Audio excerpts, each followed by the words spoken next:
Давай, брат ми, разбира се.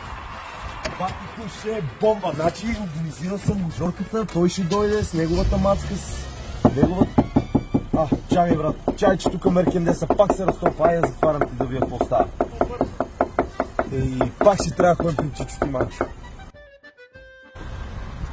Много хубаво този път, Чичо Тиманчо, много добре е направил, леле колко съм. Какво е това? Само е пах майката аз на то. Само е пах майката аз на то. Колко пъти? Ало, Манчо, пак тропа колата, бе, човек. Какво е това нещо? По 15 пъти ще ти я водим аз на година, от 10 години работим с тебе. Вземи се стегни малко. На всеки му се е случило да закара колата при познатия сервис за някакъв проблем, който след малко време пак се появява същия. Така че по-добрият вариант е колите бъдат карани при хора, които се занимават само с тях, експерти, които аз познавам, съответно проблема винаги да бъде решен.